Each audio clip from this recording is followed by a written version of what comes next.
Mika, we ought to close this out because we have talked some about policy here, which it's so interesting. I was tried to stay off Twitter as much as I could yesterday as people were talking about this because it does. It always brings out the worst in people. But I did pick up some people saying, oh, well, you can't talk about guns right now. It's like saying you can't talk about climate change when we have 87 hurricanes coming back to back. We can have the debate, and I may not agree with you, right? But we can at least talk about it. But for people at home, I want to put this in proper context, because just because somebody is the loudest screamer in a debate doesn't mean they're right. Chances are good, if they're screaming in this debate, they're in the minority. After Newtown, we talked about increased background checks. 9 out of 10 Americans. 9 out of 10 Americans support background checks, enhanced background checks. Would that have done anything here? I don't know. Maybe, maybe not. It would make America a safer place. Might keep guns out of the hands of people who abuse their spouses. It might keep guns out of the hands of people who abuse their children. Might keep guns out of the hands of terrorists. Certainly something that law enforcement officers, the cop that protects you, wants.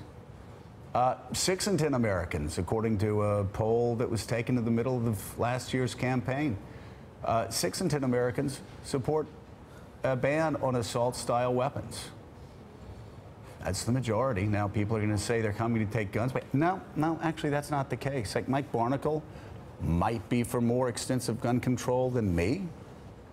Maybe Mika's for less than me. But, you know, I think I'm with most Americans.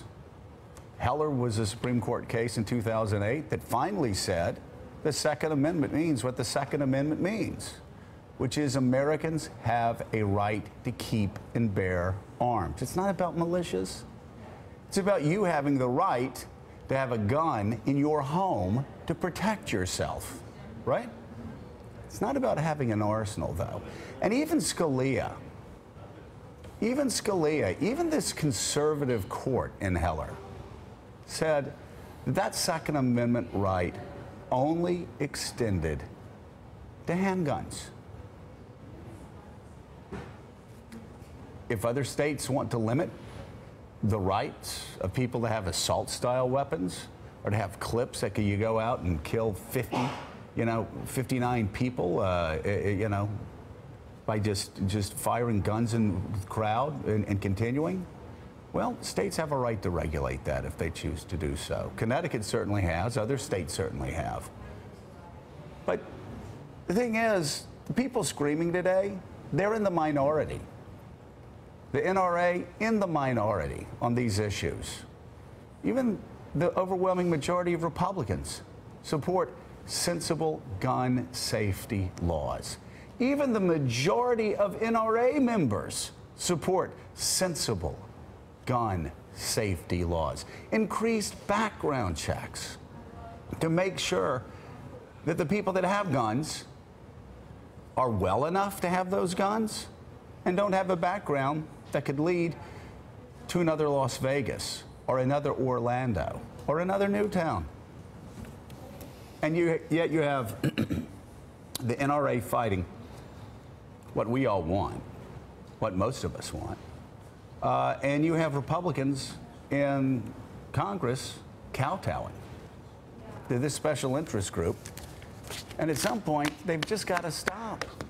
At some point, they've just got to say enough. At some point, they just have to say, really, me getting reelected is not worth my children living in a culture where they go to bed at night afraid that tomorrow might be the day that they get shot down. And if you don't think your children aren't filled with that fear, you need to spend more time at home talking to your children, because they all are. We'll be right back. Thanks for checking out MSNBC on YouTube, and make sure you subscribe to stay up to date on the day's biggest stories. And you can click on any of the videos around us to watch more from Morning Joe and MSNBC. Thanks so much for watching.